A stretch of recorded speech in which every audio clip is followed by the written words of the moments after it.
Hello everyone. Friends, क्या आप लोग भी अपने बालकनी गार्डन टेरेस गार्डन को इतना बिल्कुल खूबसूरत फूलों से भरा बनाना चाहते हैं? तो फ्रेंड्स, एक काम आप लोगों को जरूर करना है। कौन है जरूरी काम? आइए वीडियो में जानते हैं। नमस्ते दोस्तों, मैं हूं ममता। स्वागत करती हूं अपने चैनल ममता मल्टी क्रिएशंस में। फ्रेंड्स, ये जो मेरे पीछे बैक में देख रहे हैं, ये है मेरे टेरेस गार्डन का लुक।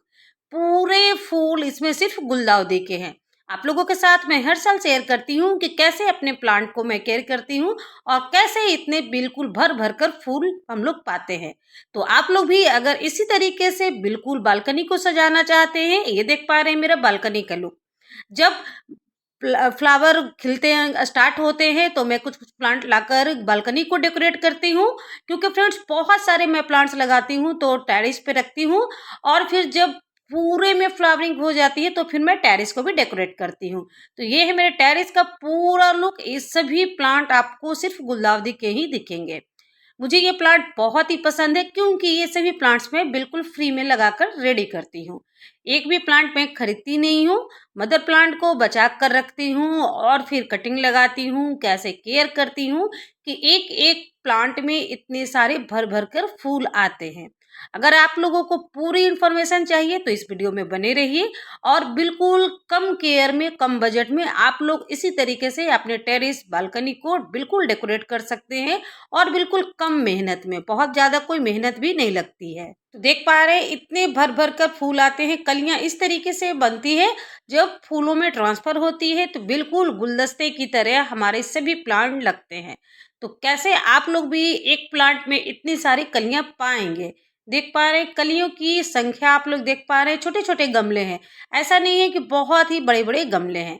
बटरफ्लाई आती है, बहुत ही खूबसूरत लगती है सभी का नजारा। तो सबसे पहले फ्रेंड्स स्टार्ट होता है कटिंग लगाने से। कटिंग आप लोगों को मिलेंगे कहाँ से, सबसे बड़ा क्वेश्चन ये होता है। तो कटिंग आप लोगों ने अगर मदर प्लांट बचा कर रखा है तो वहां से कटिंग ले ले। नहीं तो किसी भी पड़ोसी के यहाँ, नेबर के यहाँ अगर है, फ्रेंड के यहाँ, तो वहां से आप लोग छोटी छोटी कटिंग लाकर लगा सकते हैं। नहीं तो फिर कुछ दिनों में नर्सरी में भी इसके छोटे छोटे सैपलिंग मिलेंगे। वहां से भी लाकर अपने प्लांट की केयर कर सकते हैं ताकि आपके प्लांट बिल्कुल घना बन जाए। देख पा रहे इस तरीके से सीडलिंग ट्रे में मैं लगाई हुई हूँ और सभी का रिजल्ट बहुत ही अच्छा है। अभी मेरे यहाँ एक दो दिनों से रेगुलर बारिश हो रही है धीरे धीरे। तो इसीलिए अभी छत पे पानी आप लोगों को दिख रहा होगा। और मैं बारिश के पानी को हार्वेस्ट भी करती हूँ ताकि जब बारिश ना हो तो उसमें मैं इस पानी का यूज करती हूँ। बहुत ही अच्छे होते हैं। इस तरीके से देख पा रहे हैं कि मैं कितने सारे कटिंग लगा कर रखी हूँ। कटिंग लगाने के लिए ऐसा नहीं है कि बहुत ही अलग अलग आप लोगों को गमले की जरूरत है, अलग अलग ग्रो बैग की जरूरत है। जहाँ कहीं भी गमले में आप लोगों को थोड़ा सा जगह दिखे उसमें लगा लें। ये मौसम ऐसा होता है कि बहुत ही अच्छे से कटिंग चल जाते हैं। कटिंग चलने के बाद फ्रेंड्स इस तरीके से मैं आप लोगों को साथ शेयर की थी कि ऊपर की टॉप को पिंच कर देना है। ऊपर की टॉप के जैसे ही आप लोग पिंच करेंगे, इसमें से साइड से नई नई ग्रोथ निकलेंगी। दिखा रही हूँ आप लोगों को ये काम अगर आप लोगों ने किया तो बहुत ही अच्छी फ्लावरिंग आप लोगों को देखने को मिलेगी। ये सबसे इम्पोर्टेंट काम होता है हमारे प्लांट को घना बनाने का। ये काम अगर आप लोग वो नहीं करेंगे तो आपके प्लांट में छोटे छोटे या कम मात्रा में फ्लावरिंग होंगे। ये सभी जो आप लोग देख के पा रहे हैं, मैं बिल्कुल अभी एक डेढ़ महीने से कटिंग रेगुलर लगा रही हूँ। हर 8 से 10 दिनों के गैप में कटिंग लगाती रहती हूँ। जरूरी नहीं है फ्रेंड्स कि सभी कटिंग बिल्कुल सक्सेस हो जाए। कोई कोई कटिंग खराब भी हो जाती है।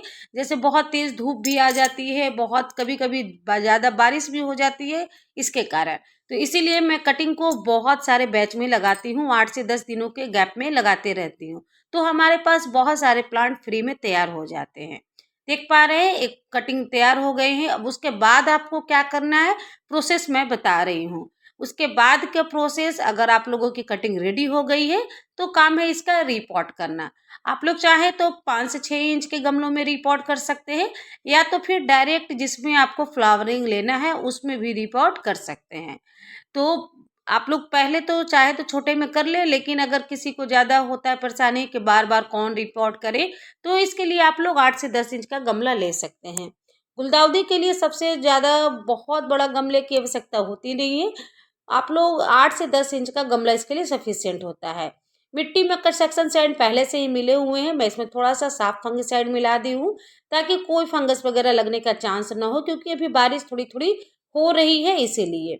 ये थोड़ा-सा नीम खली का पाउडर मैं 2 बड़े चम्मच ले ली हूँ। हमारे प्लांट को अच्छे से ग्रोथ पाने के लिए माइक्रो न्यूट्रिशंस भी इसमें रहते हैं। ये सभी चीज़ हमारे जब मिट्टी में मिला देने से हमारे मिट्टी बिल्कुल हेल्दी और अच्छे से रेडी होते हैं। तो इस तरीके से हम लोग मिट्टी में ही रेडी कर लेंगे। आप लोग चाहे तो बहुत सारी मिट्टी एक बार भी रेडी कर सकते हैं। मैं अभी एक गमले के लिए मिट्टी रेडी कर आप लोगों को दिखा रही हूँ। यहाँ पर ही मैं सीवीड ग्रेन्युअल्स डाल दे रही हूँ। ये मैक्रो न्यूट्रिशंस में काम आते हैं और हमारे प्लांट के ऑल ओवर ग्रोथ के लिए बहुत ही अच्छे होते हैं। तो मिट्टी में थोड़े से ये सारी चीज़ें मिलाने से हमारे प्लांट्स अच्छे से ग्रो करेंगे।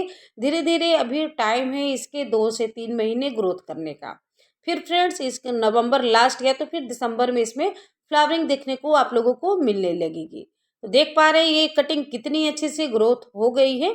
ये सब कटिंग मैं 15-20 दिन पहले लगाई थी, आप लोगों के साथ समय समय पर शेयर की हूँ और इसकी रूटिंग दिखा रही हूँ कितनी अच्छे से बिल्कुल भर कर इसमें रूटिंग आई हुई है। अभी रेगुलर बारिश हो रही है तो मिट्टी इसमें गीला है, तो बस मैं कुछ छेड़छाड़ नहीं करूँगी, इसी तरीके से बस कटिंग लगा दूंगी। देख पा रहे हैं जो कटिंग लगाई थी सभी कटिंग बिल्कुल लग चुके हैं। इसमें मैं 2 कटिंग लगाई हुई हूँ और दोनों को इसी में शिफ्ट कर दूंगी।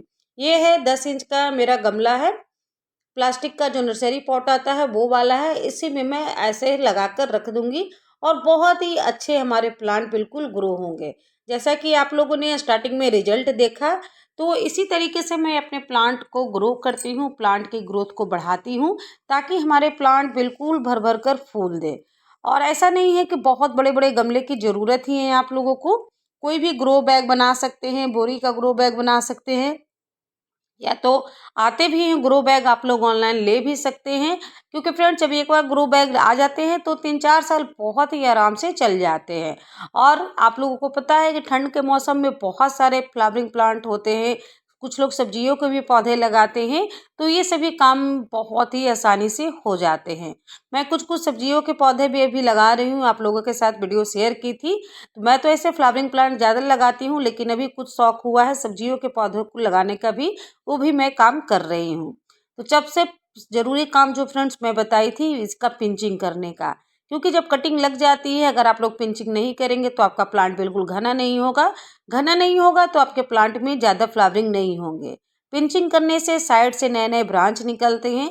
जितनी ब्रांच रहेंगी उतनी कलियां बनेगी, जितनी कलियां बनेंगी उतनी फ्लावरिंग होगी। तो ये बात को बिल्कुल समझना है आपको। तो जैसे ही फिर से 15-20 दिनों में इसमें न्यू न्यू ब्रांच निकलेगी उसको फिर से हम लोग पिंचिंग कर देंगे। फिर से जब पिंचिंग करेंगे 4-5 ब्रांच को तो फिर साइड से और ब्रांच निकलेंगे, तो हमारे प्लांट्स में हो जाएंगे 15-20 ब्रांच। फिर उस 15-20 ब्रांच को पिंच करेंगे। तो इसी तरीके से हम लोग ब्रांच को मल्टीप्लाई करते हैं।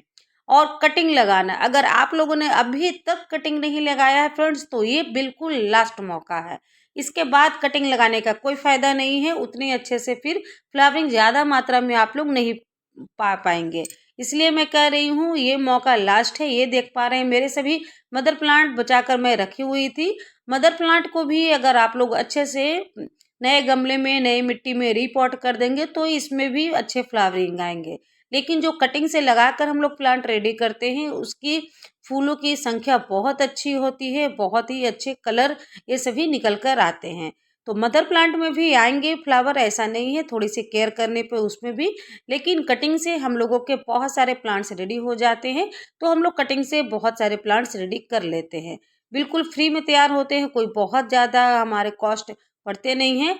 ये देख पा रहे हैं कोलियस की कटिंग, बहुत सारे आप लोग कटिंग लगा सकते हैं। ये मौसम ही है कटिंग का, सीडलिंग का, सभी में बहुत अच्छी आप लोगों को ग्रोथ दिखने को मिलेगी। देख पा रहे कितने सुंदर सुंदर पत्तियां आती हैं, कोलियस की कलरफुल पत्तियां बहुत ही अच्छी लगती हैं।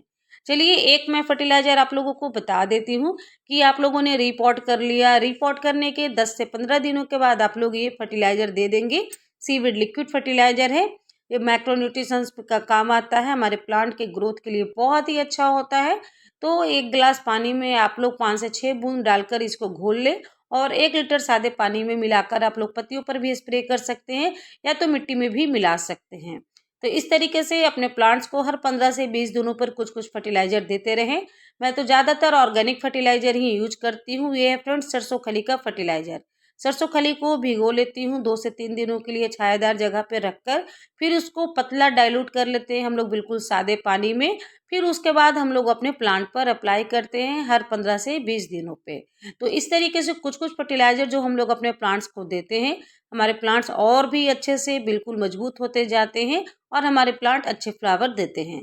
देख पा रहे हैं ये सादा पानी में मिला दी हूँ। इस तरीके से मिट्टी हल्की सी जब सूखी हो तो आप लोग अपने प्लांट पर ये फर्टिलाइज़र अप्लाई कर सकते हैं। मिट्टी गीली हो तो थोड़ा-सा अवॉइड करें, अगर बारिश रेगुलर हो रही है तो। बारिश जब बंद हो जाएगी तो ये फर्टिलाइज़र बहुत ही अच्छा रिज़ल्ट आप लोगों को देगा। आप लोग आधा ग्लास इसको सादे पानी में मिलाकर डाल दें। तो इस तरीके से आप लोग अपने प्लांट की केयर बिल्कुल कर सकते हैं। बहुत ही खूबसूरत आपका भी गार्डन इसी तरीके से बिल्कुल तैयार हो जाएगा। आई होप फ्रेंड्स की वीडियो अच्छी लगी होगी। तो thanks for watching my video dear friends. Bye bye, take care and happy garden.